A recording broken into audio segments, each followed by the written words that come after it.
BRS తీరుపై మంత్రి శ్రీహరి ఆగ్రహం వ్యక్తం చేశారు. కాంగ్రెస్ పార్టీపై మాట్లాడే స్థాయి బీఆర్ఎస్ నేతలకు లేదని విమర్శించారు. తమ ప్రభుత్వం బ్లాక్ మార్కెట్లకు ఎట్టి పరిస్థితుల్లో పాల్పడదని వ్యాఖ్యానించారు. కేంద్ర ప్రభుత్వం ఎరువులకు అందిస్తుందని చెప్పారు. వెంటనే ఎరువులను కేంద్రాల వద్ద నుంచి రైతులకు అందిస్తున్నట్లు మంత్రి తెలిపారు. యూరియా సరఫరాపై మంత్రి వాకిటి శ్రీహరితో మా మహబూబ్ నగర్ ప్రతినిధి రామకొండ ఫేస్ టు ఫేస్. మంత్రి వాకిటి శ్రీహరిను వారిని ప్రయత్నం చేద్దాం. సార్ చెప్పండి సార్, రాష్ట్రంలో ఎరువుల కొరత చాలా ఇబ్బందులు అని చెప్పి వస్తున్న వార్తలు ఎట్లా వస్తుంది? ఎరువుల కొరత ఇంకా వారం అయితే అయిపోతుంది. ఎరువుల కొరత ఎవరు వస్తుంది, ఎవరు ఇవ్వాలి ఎరువులు సెంట్రల్ గవర్నమెంట్ ఇవ్వాలా, స్టేట్ గవర్నమెంట్ ఇచ్చిన ఆ ఎరువులు మేము పంచకుండా ఉంటే దాని గురించి చర్చించాలా. కేటీఆర్ గారికి అర్థం లేదు పర్థం లేదు.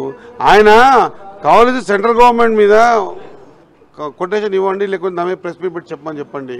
ఆ డేటా ప్రకారంగా వాళ్ళ ఎరువుల కంటే మేము ఎక్కువ ఉన్నామా లేదా, ఎక్కువ పంచినామా లేదా, ఎక్కువ డిస్ట్రిబ్యూషన్ చేసినామా లేదా, ఎక్కువ కౌంటర్లు పెట్టినా చూసుకోమని చెక్ చేసుకోమని చెప్పండి. మాట్లాడడం అందరికీ తేలిక, మాట్లాడుతున్న దాంట్లో నిజమెంత ఉందో తెలుసుకొని మాట్లాడాలి. ఎరువులు సెంట్రల్ గవర్నమెంట్కి వచ్చి రావాలి. ఈసారి పంట ఎంత ఎక్కువ పెరిగింది, పోయినసారి కంటే ఎక్కువ ఎరువులు పంచినామా లేదా, ఈ లెక్కలు ఎవరన్నా డొమైన్లో ఉంటే చూసుకుంటే లెక్కలు తెలుస్తాయి. పొలిటికల్గా మేము ఏమైనా మాట్లాడతాము, మా ఛానల్స్ ఉన్నాయి, ఆ ఛానల్స్ ప్రకారంగా ఏమైనా చెప్తాము, ఆ పేపర్లు ఉన్నాయి, ఏమైనా రాసుకుంటామంటే కాదు కదా. ఈరోజు యువకులు ఆలోచన చేస్తూ ఉన్నారు, అన్ని విషయాలు ఆలోచన చేస్తూ ఉన్నారు. పండిన పంట విషయంలో, పండించిన పంట తర్వాత దానికి బోనస్ ఇచ్చే విషయంలో, ఆ ఇచ్చిన బోనస్ని, ఆ వడ్లని ఆ గతంలో వరేస్తే ఉరి అని ఎవరన్నారు? ఉరి కాదు సిరి అని కాంగ్రెస్ పార్టీ ఎందుకు అన్నది? 2350 రూపాయలు ఎందుకు గిట్టుబాటు ధర ఇచ్చింది? దానికి 500 బోనస్ కలిపేందుకు ఇచ్చింది. ఆ వడ్లు పండించిన వడ్లని ఇతర రాష్ట్రాలకు పంపించకుండా ఆ వడ్లని బియ్యంగా మార్చి ఈరోజు తెలంగాణ రాష్ట్రంలో ప్రతి పేదోడు కాంగ్రెస్ ఎప్పుడు రైతు పక్షపాతి. ఆనాడు రాజశేఖర రెడ్డి గారి హయాంలో సంతకము ఉచిత విధి పెట్టిన కాడ నుంచి ఈరోజు రేవంత్ రెడ్డి గారి హయాంలో ఉత్తమ్ కుమార్ రెడ్డి గారి ఆలోచన విధానంతో రైతులకు బోనస్ ఇచ్చి రైతుల్ని ఆదుకున్నది కాంగ్రెస్ పార్టీ. ఈ కాంగ్రెస్ పార్టీ గురించి మాట్లాడే నైతిక తనకి ఎక్కడిది? అయితే ఎరువులు ఎక్కువ బ్లాక్ మార్కెట్ ఎందుకు తరలిస్తున్నారు చూపెట్టమని చెప్పండి. బ్లాక్ మార్కెట్ ఒక మాట్లాడడం ఈజీయా? నేను ఎవరి మీద అబండాలు వేస్తా అది నమ్మండి అంటే ఎవరు నమ్మాలా? బ్లాక్ మార్కెట్ పట్టుకొని ఖచ్చితంగా మా మీద కేసులు పెట్టండి. ఒక మాట్లాడదే ఎరువులు ఎవరో నాయన అని అందరు రైతులని లైన్లు పెట్టించి తొందరగా కౌంటర్ లెక్క చేపించి పంచుతూ ఉంటే బ్లాక్ మార్కెట్ అమ్ముకోవడం అనే మాట అంత తేలిక మాట్లాడడం మంచిది కాదు. ఆయన గతంలో 10 సంవత్సరాలు మంత్రిగా చేశారు. మంత్రి చేసి ఆ అనుభవంతో మాట్లాడిన మాట ద్వారా ఇంకా ఈ ప్రాంత రైతులకు ఏమైనా లాభం చేకూరే విధంగా మాట్లాడాలి.